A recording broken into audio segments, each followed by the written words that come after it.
பாட்டி நீ இப்படி உட்காந்துக்கிறது பார்க்குறப்ப கேவலமா இருக்கு. ஈரானிய போர்க்கப்பல் விவகாரத்தில் இலங்கை மீது அமெரிக்காவின் நிலைப்பாடு என்னவாக இருக்கும்?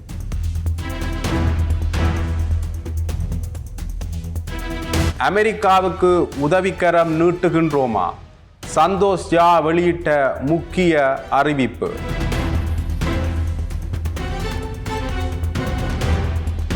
ரஷ்யா இந்த போர் தொடர்பில் கொண்டுள்ள நிலைப்பாடு என்ன?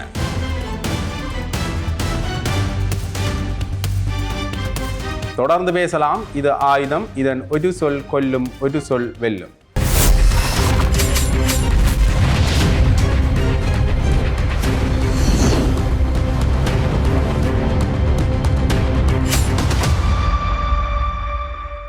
இந்த ஈரானினுடைய போர்க்கப்பலை அமெரிக்காவினுடைய நீர்மூழ்கி கப்பல் இலங்கைக்கு அருகில் வச்சு தாக்குதல் நடத்து அந்த போர்க்கப்பலில் இருந்த ஒரு சிலர் மீட்கப்பட்டிருக்கின்றார்கள். அது மட்டும் இல்லாமல் அந்த போர்க்கப்பலில் இருந்த ஒரு சிலரது சடலங்கள் அங்கே இருக்கிறத காணக்கூடிய மாதிரியே இருக்கின்றது. தொடர்ந்துமே அந்த கடல் எல்லையில் சடலங்கள் மீட்கப்பட்டு வாரதை காணக்கூடிய மாதிரி இருக்கின்றது. இலங்கை இந்த சம்பவத்தில் உதவி செய்தது அல்லது அவர்களை மீட்டது தொடர்பாக அமெரிக்கா என்ன நிலைப்பாட்டை எடுக்க போகிறது என்ற ஒரு கேள்வி ஒன்று எழுகின்றது. இந்த விஷயம் நடந்து கொண்டிருக்கின்ற அதே நேர பகுதியிலேயே சந்தோஷ் ஜா ஒரு கருத்தினை வெளியிட்டிருக்கின்றார். அமெரிக்காவினுடைய வான் தாக்குதல்களுக்கு அந்த வான்படை விமானங்கள் தரித்து நிற்பதற்கான சில வழிவகைகள் செய்து கொடுக்கப்படுமா என்கின்ற விடயம் சந்தோஷ் ஜாவிடம் வினாப்பட்ட பொழுது அது சம்பந்தமான சில சர்ச்சைகள் ஊடகங்கள் வழியே பரவி கொண்டிருக்கின்றன. உண்மையிலேயே அந்த சர்ச்சைகளை யாருமே நம்ப வேண்டாம். அமெரிக்காவினுடைய எந்த ஒரு நிலைப்பாடுகளையும் ஆதரிக்கின்ற அல்லது அவர்களுடைய இந்த வான்வழி தாக்குதல்களுக்கான போர் விமானங்கள் சம்பந்தமான அல்லது அவை தரித்து நிற்கின்ற இடங்கள் சம்பந்தமான விடயங்களில் எந்த ஒரு உதவிகளையும் இந்தியா செய்யவில்லை என்று நேரடியாகவே சந்தோஷ் ஜா அவர்கள் அறிவித்திருக்கின்றார்.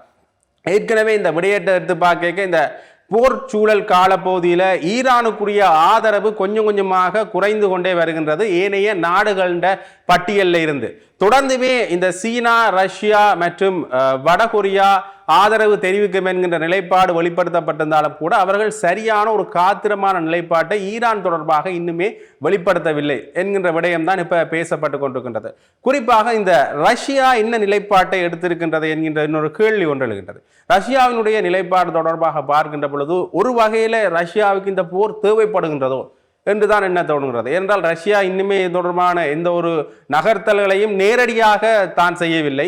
ஏதோ ஒரு வகையில் அமெரிக்காவுக்கு எதிராக ஐக்கிய நாடுகள் சபையில் கொண்டு வந்த அந்த எதிரான தீர்மானம் மட்டும்தான் இங்கே ரஷ்யா எடுத்த நிலைப்பாடு என்று சொல்ல வேண்டும். அது மட்டும் இல்லாமல் இந்த உக்ரைன் போரால கொஞ்சம் பொருளாதார ரீதியாக நலிவடைந்திருக்கின்ற ரஷ்யாவுக்கு இந்த எரிபொருள் விலை அதிகரிப்பு தொடர்ந்துமே இந்த நீரிணை மூடப்பட்டதன் காரணமாக இந்த எரிபொருள் விலை அதிகரிப்பு கொஞ்சம் இதற்கு சாதகமாக அமையுமோ, ரஷ்யாவுக்கும் கொஞ்சம் சாதகமாக ஏன்னா மிக பிரதானமான அளவில் எரிபொருள் சேமிப்பை ரஷ்யா கொண்டிருக்கிற காரணத்தினால இனி வரும் காலங்களில் இந்த எரிபொருள் அதிகரிப்பு ரஷ்யாவுக்கான பொருளாதார மீட்புக்கு கொஞ்சம் உதவியா இருக்கும் என்பதற்காக இந்த போர் ரஷ்யாவுக்கு தேவைப்படுகின்றதோ என்கின்ற ஒரு கேள்வி ஒன்று எழுகின்றது. அது மட்டும் இல்லாமல் உக்ரைனுக்கான இந்த ஆயுத பரிமாற்றங்களை அமெரிக்கா குறைத்திருக்கின்றது. காரணம் இந்த ஈரான் அமெரிக்க போரின் காரணமாக அமெரிக்கா அதற்காக இந்த ஆயுத தளபாடங்களை பயன்படுத்தி கொண்டிருக்கிற காரணத்தினால உக்ரைனூடான இந்த ஆயுத பரிமாற்றங்களை கொஞ்சம் குறைத்திருக்கின்றது. இதுவும் ரஷ்யாவுக்கு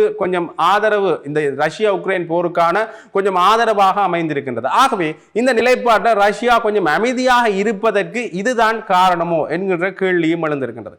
அது மட்டும் இல்லாமல் இன்னொரு வகையில் பார்க்க போனால் இந்த கோர்மூஸ் நீரிணை சம்பந்தமான நிலைப்பாட்டில் சீனா ஒரு முக்கிய தகவலை வெளியிட்டிருக்கின்றது. அதாவது ஈரானோட இந்த கோர்மூஸ் நீரிணையால ஒரு சில சீன இந்த எரிபொருள் சம்பந்தமான நிலைப்பாட்டில் எரிபொருள் கப்பல்களை சீனாவுக்கு கொண்டு வருவதற்கான உதவி அல்லது வழிவகைகளை செய்தருமாறு கேட்டிருக்கின்றார்கள். உண்மையிலேயே இந்த எரிபொருள் விடயத்தில் சீனா 90% தன்னுடைய உற்பத்தி பொருட்களை முன்வைச்சிருக்கின்றது. கிட்டத்தட்ட இந்த எரிபொருள் இல்லாமல் போனால் ஒரு 90% ஒரு உற்பத்தி நடவடிக்கைகள் அங்கே தடைப்படுவதற்கான வாய்ப்புகள் இருக்கின்றன.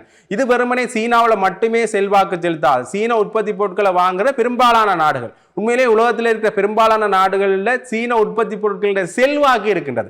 ஆகவே இந்த செல்வாக்கு காரணமாக ஏனைய நாடுகளும் அடிபடக்கூடிய ஒரு சூழ்நிலை ஒன்று இருக்கின்றது. ஆகவே இந்த விடயத்தில் பொருளாதார ரீதியான சிக்கல் சீனாக்கு மட்டுமில்லை, எல்லா நாடுகளுக்கும் எழும். அது மட்டும் இல்லாமல் மார்ச் 5ஆம் தேதி பெய்ஜிங்கில் தொடங்கிய சீன தேசிய மக்கள் காங்கிரஸ் கூட்டத்தில் அந்த நாட்டின் பிரதமர் ஒரு முக்கியமான முடிவுகளை எடுத்திருக்கின்றார். அதில் இந்த பொருளாதார வளர்ச்சி இலக்கை 4 இருந்து 5% அதிகரிப்பதற்கான ஒரு நடவடிக்கைகளும் மேற்கொள்ளப்பட்டிருக்கின்றன. இதில் அவர்கள் என்னத்தை முன்வைச்சிருக்கின்றார்கள் என்றால், தற்காலிக வளர்ச்சியை விட பொருளாதார கட்டமைப்பில் நாங்கள் சில மாற்றங்களை கொண்டு இனி வருங்காலங்களில் இந்த கட்டமைப்பு மாற்றங்கள் சார்பு பொருளாதாரம் என்ற அடிப்படையில் ஏனைய சில விடயங்களுக்கு மற்ற நாடுகளை தங்கியிருக்காமல் தற்சார்பு பொருளாதார அடிப்படையில் நாங்கள் முன்னேற வேண்டும் என்கின்ற ஒரு நிலைப்பாட்டை வெளிப்படுத்தி இருக்கின்றார்கள். அது மட்டும் இல்லாமல் பாதுகாப்புக்கும் இங்க முன்னைய காலங்களில் செலுத்தப்பட்ட தொகையை விட 7% அதிகமாக ஒதுக்கப்பட்டிருக்கின்றது இந்த பாதுகாப்புக்கு. ஆகவே இந்த கூட்டத்தில் எடுக்கப்பட்ட சில முடிவுகளின் அடிப்படையில் ஒன்று பொருளாதார மீழ்ச்சி. பொருளாதார மீழ்ச்சி என்று பார்க்கின்ற பொழுது இந்த சீனா எரிபொருள் அதிகமாக தங்கி இருக்கிறது ஈரான் தான். ஆகவே இந்த ஈரான்ல தங்கி இருக்கிற காரணத்தினால தற்சார்பு பொருளாதாரம் என்று இவர்கள் கொண்டு வந்த அடிப்படையில் கொஞ்சம் ஏனைய நாடுகளிலிருந்து தங்கி இருக்க கூடாது என்ற நிலைப்பாட்டின் அடிப்படையில் ஒரு வகையில இந்த ஈரானிட்ட இந்த நடவடிக்கையில கொஞ்சம் இனி வருங்காலங்களில் குறைத்துக் கொள்ளலாம் என்கின்ற ஒரு நிலைப்பாட்டில் இருக்கின்றார்கள் என்ற கேள்வி ஒன்று எழுகின்றது. அது மட்டும் இல்லாமல் இவர்களுடைய இந்த தேசிய பாதுகாப்பு அல்லது இராணுவ தேவைகளுக்காக 7% அதிகமாக ஒதுக்கி இருக்கின்றார்கள் என்றால் ஏதோ ஒரு வகையில தங்களை பாதுகாத்துக் கொள்வதற்கான நடவடிக்கையில தான் இவர்கள் ஈடுபட்டிருக்கின்றார்கள். இதுல ஈரானுடைய ஆதரவோ அமெரிக்காவினுடைய ஆதரவோ என்கின்ற ஒரு நிலைப்பாடுகளையும் அவர்கள் காட்டவில்லை என்றுதான் சொல்ல வேண்டும். ஏனென்றால் பொருளாதார ரீதியில குறிப்பாக இந்த தொழில்நுட்பம் மற்றும் AI வளர்ச்சியில தங்களுடைய பொருளாதார நடவடிக்கைகளை அதிகரித்துக் கொள்ளணும் என்றதுல தான் சீனா இப்ப கொஞ்சம் மும்முரமாக இருக்கின்றது. ஆகவே இந்த போர் சம்பந்தமான விடயத்தில் சீனா கொஞ்சம் ஒதுங்கி இருக்கின்றது என்றுதான் நாங்கள் சொல்லுவோம். என்னதான் வெளிப்படையாக நாங்கள் ஈரானுக்கு ஆதரவு தெரிவிக்கின்றோம் என்று கூறியிருந்தாலும் கூட சீனா பொருளாதார ரீதியான முன்னேற்றம் என்கின்ற ஒரு அடிப்படையில தான் தன்னுடைய கொள்கை வகுப்புகளை கொஞ்சம் முன்னகர்த்தி கொண்டிருக்கின்றது என்றுதான் சொல்ல வேண்டும். சரி, இது இவ்வாறு கேட்க ஈரானை இப்ப உலக நாடுகள் கைவிட்ட இந்த சூழ்நிலையில ஈரான் இனி யாரை நம்பி இருக்கின்றது என்கின்ற ஒரு கேள்வி ஒன்று எழுகின்றது. ஏனென்றால் மத்திய கிழக்கு நாடுகள் ஈரானுக்கு எதிராக திரும்பி இருக்கின்றன, வளைகுடா நாடுகள் ஈரானுக்கு எதிராக திரும்பி இருக்கின்றன.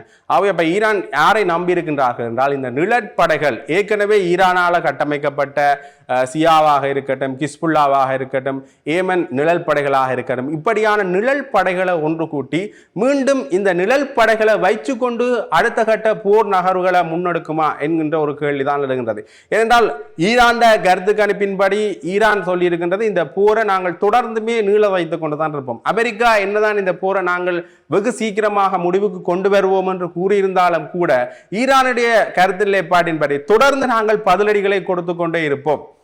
எங்களுடைய உச்ச தலைவர் கொல்லப்பட்டது என்ற அடிப்படையில் நாங்கள் முன்வச்சிருக்கிற இந்த ஆபரேஷன் தொடர்ந்து நீண்டு கொண்டே இருக்கும், அமெரிக்காவுக்கான பதிலடிகளை தொடர்ந்து கொடுத்து கொண்டே இருப்போம் என்று அவர்கள் கூறியிருந்தார்கள். அந்த அடிப்படையில் அண்மை காலமாக கொஞ்சம் அமெரிக்காவுக்கான பதிலடிகள் அதிகமாகவே இருக்கின்றன. ஆனால் இந்த சர்வதேச நாடுகள் கைவிடும் பட்சத்தில் ஈரான் இனி நிழல் படைகளைத்தான் நம்பி இருக்கின்றது. ஆகவே இந்த நிழல் படைகளை கட்டமைச்சு கொள்ற ஒரு நடவடிக்கையில ஈரான் மறைமுகமாக முன்னெடுத்துக் கொண்டிருக்கின்றது.